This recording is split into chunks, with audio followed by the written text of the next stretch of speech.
Assalamualaikum dan selamat pagi cikgu ucapkan kepada semua murid. Kembali lagi dalam sesi pembelajaran pada hari ini. Pada sesi pembelajaran minggu lepas, cikgu telah mengajar 3 jenis kata, iaitu kata tanya, kata seru dengan kata perintah. Pada hari ini, cikgu akan mengajarkan satu topik baru yang bertajuk jenis-jenis ayat. Jenis-jenis ayat. Okey, sebelum itu cikgu akan memperkenalkan ataupun menunjukkan 2 objektif pembelajaran yang harus kita capai pada hari ini. Yang pertama, mengenal pasti keempat-empat jenis ayat, iaitu ayat penyata, ayat tanya, ayat perintah dan ayat seruan. Objektif yang kedua ialah membina 2 ayat bagi setiap jenis ayat, iaitu ayat perintah, ayat penyata, ayat seruan dan ayat tanya. Kita masuk kepada topik pengajaran kita pada hari ini. Yang pertama ialah ayat penyata. Ayat penyata bermaksud ayat yang diucapkan dengan maksud untuk menyatakan atau menerangkan sesuatu hal. Ayat penyata juga dikenali sebagai ayat berita ataupun ayat keterangan. Binaan ayat penyata hendaklah diakhiri dengan tanda noktah. Berikut merupakan contoh-contoh ayat penyata. Yang pertama, Soraya dan Ayu bersahabat baik sejak kecil lagi. Contoh yang kedua, daerah Tawau merupakan daerah ketiga terbesar di negeri Sabah. Dan contoh ayat yang ketiga, cuaca pada hari ini sangat panas. Baiklah, jenis ayat yang kedua ialah ayat seru. Kita perlu tahu bahawa ayat seru digunakan untuk melahirkan perasaan. Contoh perasaan sedih, takut, terkejut, marah dan sebagainya. Dan ayat seru menggunakan kata seru pada pangkal ayat. Maksudnya di sini kata seru perlu hadir pada permulaan ayat. Apa contoh kata seru? Semua tahu contoh kata seru ialah wah, amboi, aduh dan cis. Itu antara contoh.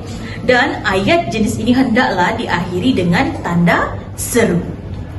Jom sama-sama kita lihat apa contoh ayat yang boleh kita buat dalam ayat seru.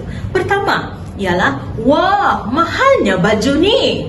Yang kedua, amboi, belanja sakan nampaknya. Ketiga, aduh, sakitnya kaki aku terhantuk pada besi ni. Yang keempat, cis, berani sungguh kamu melawan kata ketua kami. Dan yang kelima, aduhai, anak kucing aku. Okey, jadi kelima-lima contoh ayat ini menggambarkan perasaan dalam pembinaan ayat. Okey, baik. Sekarang kita beralih kepada jenis ayat yang ketiga, iaitu ayat tanya. Ayat tanya digunakan untuk menanyakan sesuatu hal. Lazimnya, ayat tanya dimulakan dengan kata tanya. Apa contoh kata tanya? Antaranya apa, di mana, bagaimana dan bila. Dan lazimnya juga kata tanya ini digabungkan dengan partikel kah. Okey, bentuknya akan menjadi apakah, bilakah, bagaimanakah.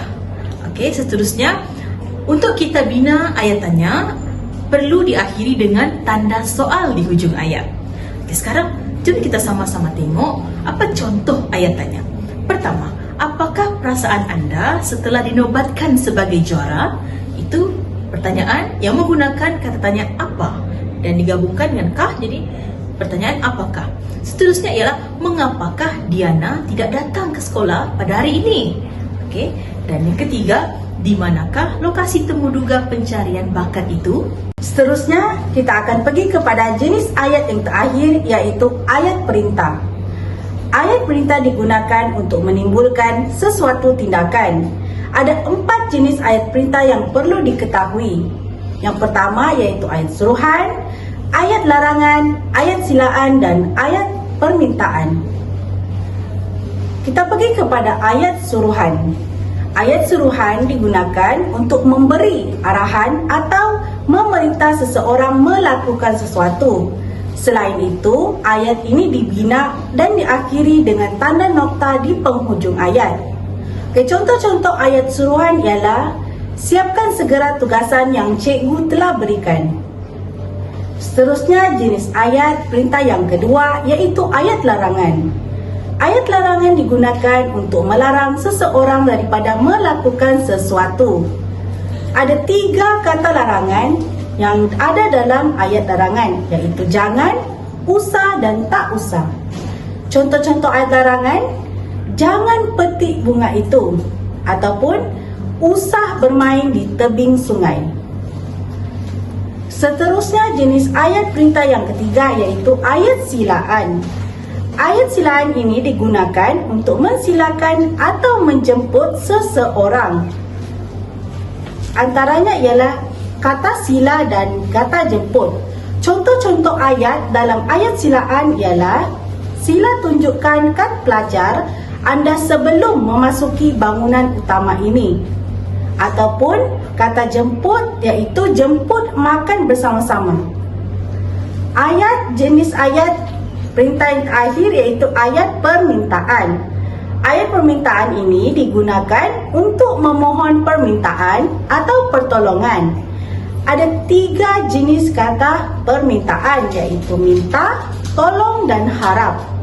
Contoh-contoh ayat permintaan ialah minta semua pelajar memenuhi ruang hadapan dengan segera. Ataupun kata permintaan tolong ambilkan saya secawan air. Baiklah, sekarang kita sudah berada pada akhir sesi pembelajaran. Kita impas kembali pembelajaran kita pada hari ini mengenai jenis-jenis ayat. Jenis-jenis ayat terbagi kepada 4, iaitu pertama ayat penyata, ayat seru, ayat tanya dan ayat perintah. Okey, keempat jenis ayat ini mempunyai binaan ayat yang berbeza. Yang mana ayat penyata hanya diakhiri dengan tanda nokta, ayat seru perlu hadir kata seru pada pangkal ayat dan berakhir dengan kata seru. Ayat tanya pula, kata tanya perlu hadir pada pangkal ayat dan digabungkan dengan partikel kah dan berakhir dengan kata tanya ataupun tanda tanya untuk membentuk ayat tanya. Dan yang terakhir ayat perintah, perlu diingatkan ada jenis-jenis ayat perintah yang lain dan binaannya hanyalah berakhir dengan tanda nokta. Baik, diharapkan agar pembelajaran kita pada hari ini mengenai jenis-jenis ayat dapat memberi manfaat kepada murid-murid sekalian dan murid-murid tahu akan jenis-jenis ayat dan tahu untuk membina keempat-empat jenis ayat tersebut. Seterusnya kita akan beralih kepada latihan pengukuhan mengenai jenis-jenis ayat. Berikut merupakan paparan latihan pengukuhan mengenai jenis-jenis ayat. Jadi, cikgu minta kamu semua tulis jawapan dalam buku latihan bahasa Melayu. Terima kasih dan jumpa lagi pada minggu hadapan dengan tajuk baharu.